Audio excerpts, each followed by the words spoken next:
it seems like every time I turn around, some company is downsizing or right-sizing or restructuring. There are all these furloughs, even in safe government jobs. There are furloughs and layoffs and pay freezes. So it creates a lot of uncertainty for us as workers. And I'd like to share with you today what you can do to rise above all of that and to come out on top, regardless of the activities of your particular place of employment. With you, 5 strategies that you can use starting this day to help you to successfully navigate whatever changes that are going on at your place of employment and to come out on top. You ready? So my first strategy I want you to use is to practice an attitude of gratitude. Gratitude makes such a big difference in our lives. It changes our whole perspective and helps us to be able to see those things that are good in our life and not take it for granted. No matter how rough our jobs are, how bad our days are, there's some pieces of it that are good.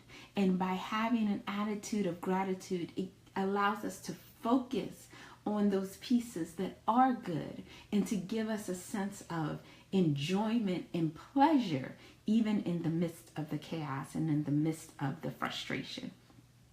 And one of the things that I always say to all my clients is what you focus on gets magnified. So if you're focusing on the negativity, that's going to grow in your life.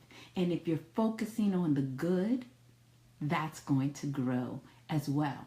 So there's been a lot of research on gratitude. It's one of the big traits that positive psychology is doing a lot of studies on. And one of the things that we know is that simply practicing gratitude gives us what's known as a happiness boost. So there is a quick and measurable improvement in our levels of happiness whenever we practice some aspects of gratitude. The other thing that we know from gratitude research is that gratitude, the act of practicing gratitude, actually changes the chemical reactions in our brain. Gratitude increases our level of dopamine. It increases our level of serotonin. So what else do we do that increases dopamine and serotonin? Have you heard of Prozac or Wellbutrin? So these antidepressants are actually prescribed to people who are depressed and who are feeling stressed and overwhelmed. And the reason why they're effective is because they increase our brain's levels of dopamine and serotonin. And guess what? So does gratitude. So gratitude is something that we can do each day in an immediate sense that gives us an immediate benefit as well as long-term changes.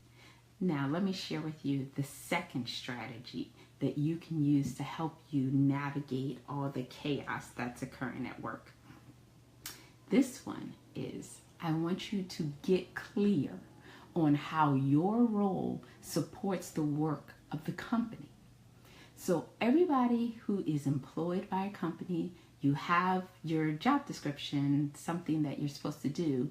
Not everything in that job description is directly aligned in supporting the core function, the sustainability and growth of this company. But there are some things that do that. So I want you to get really clear on what are the parts of your job that make the biggest contribution to the growth of your company.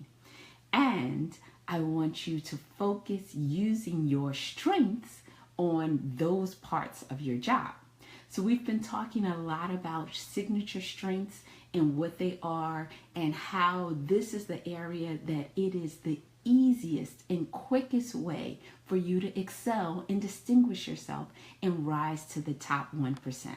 Because this is what you've been essentially born to do. You're prepared to do it. You can do it easily. You can do it naturally. It doesn't mean that it isn't hard work. It doesn't mean that you don't have to develop and cultivate your signature strengths.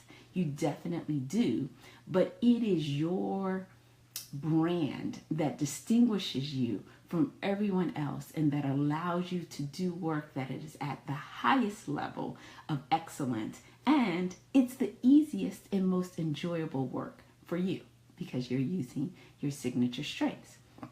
So I'd like for you to focus your signature strengths on those core activities of work that make the biggest difference for your company, that add the biggest value. So we've been talking about in earlier weeks a guide that I created that is called Your Perfect 10 Week.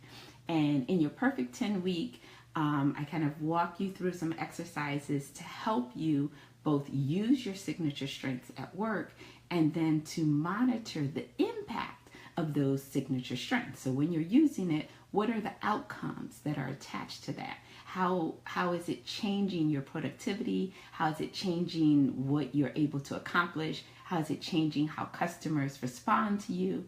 Whatever it is that your work is measured in. And the value of having this perfect 10 week is that as you use the guide, each week you get to structure more and more of your work around your signature strengths, and you get better at your signature strengths, and you get better at using them to move the bottom line for your company. So the third strategy is to ask yourself what if questions, right? So a lot of our anxiety comes because we're asking, what if my job starts laying off people? What if my supervisor leaves and I get a new supervisor and I don't like them? What if I get promoted but I don't know how to do this particular part of our job? So those are really important questions. And what we often do is just stick with the first step of that, just asking the question over and over and over again. And this is what worry is, right? We're just like, oh, what if this happens? And then what about this? And then what if that happens? And we never sit with the question and treat it like the legitimate question that it is. It is a legitimate question. What if these things that we're afraid of do happen? So what I'd like for you to do is give yourself permission to answer that question. So, what if this thing that you're fearing happens? Imagine that situation where it has happened. And then decide, how are you going to respond? You are capable of responding. It is not the end of the world. It may be difficult, but there are choices that you always have. And so take the time now to think about, what are those choices that I will make if this thing happens? So this is how we do the work of worry, where we actually use worry to our advantage to help us be better prepared for the future. And guess what? That lowers our anxiety level, because now we know if these bad things happen, we have a game plan. We know what we can do and what we will do. And just being able to anticipate that lowers our anxiety level. It lowers our stress level. And so I don't want you to get paralyzed by thinking about what might happen, and that prevents you from taking action now. I want you to be people of action who are always moving forward, always moving towards your goals and creating the life of your dreams. And that requires that we don't stop at the fear. We don't stop at the anxiety of the what if question, but that we give ourselves permission to not just ask, but also answer the question. And answering the question will allow us to push through that fear and to move forward and to lower our stress, knowing that we do have a plan. So the fourth strategy that I encourage you to practice as a way of navigating successfully the uncertainty at work is I would like for you to accept what you cannot change and change what you can. So one of the most beautiful and often recited prayers is the serenity prayer, right? God, give me the power to accept what I cannot change and to change what I can, and the wisdom to know the difference.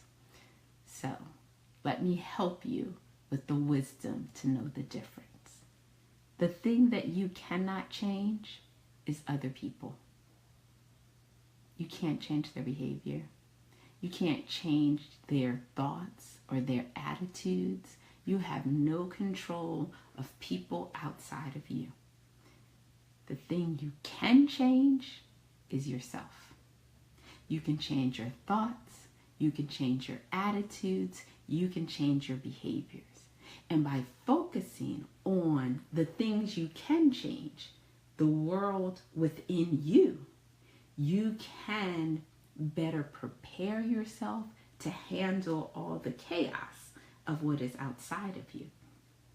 And there's been research that's shown that when we focus on the things that we think we can change, that gives us more confidence and it lowers our stress level.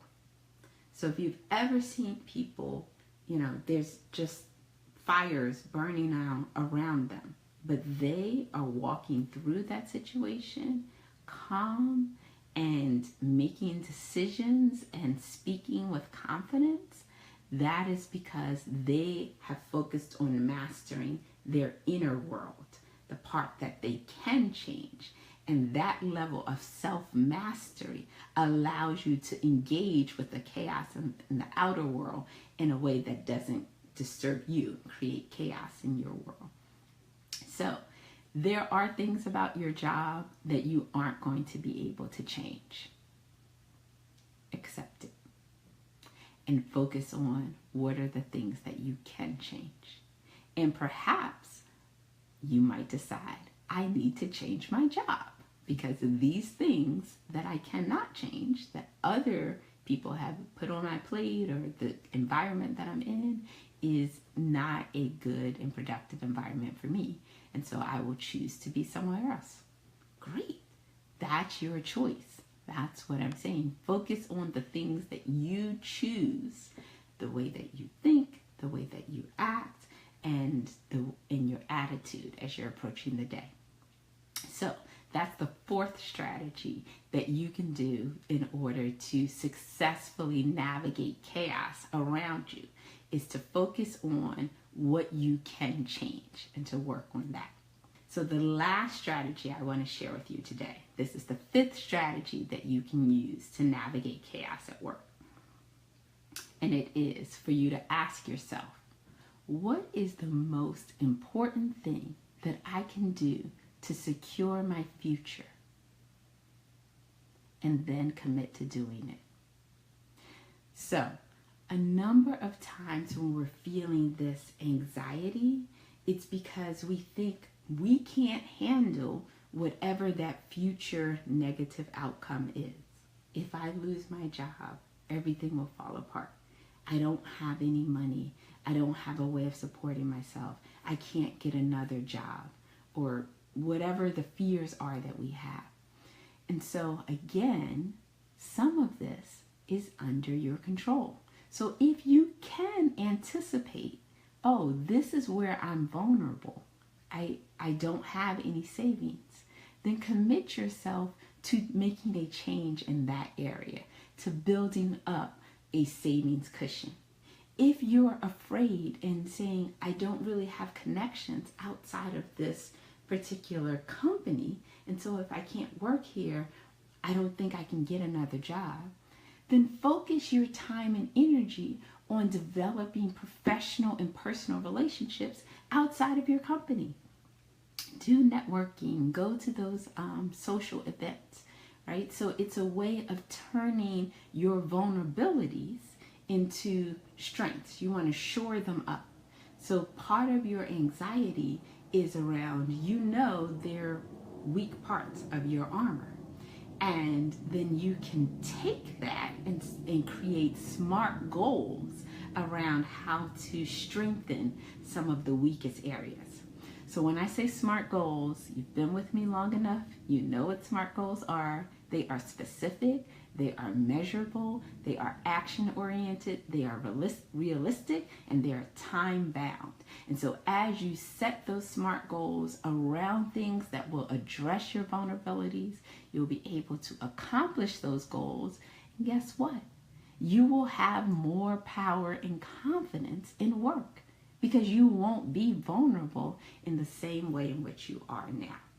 Let's review our 5 strategies that we've learned today that we can use to help us come out on top regardless of the changes that are going on around us and the chaos that's around us. The first strategy we learned is about choosing an attitude of gratitude.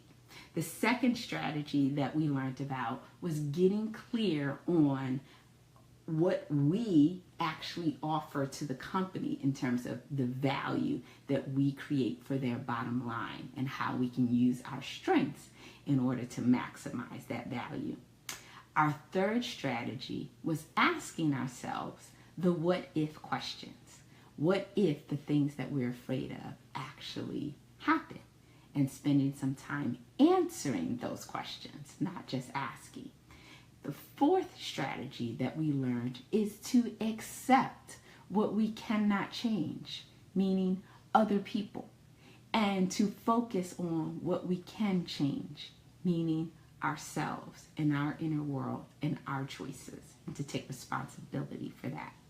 And finally, our fifth strategy was to ask ourselves, what is the most important thing that we could do today to create a security in our future, and then commit to doing it.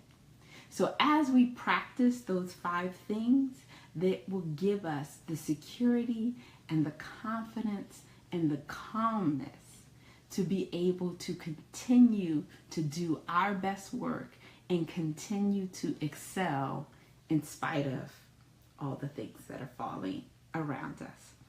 This is what I want for you. I am trying to share with you resources that will help you create the life that you desire with less stress. I hope that you have a great day and a life that is filled with meaning, purpose, and joy.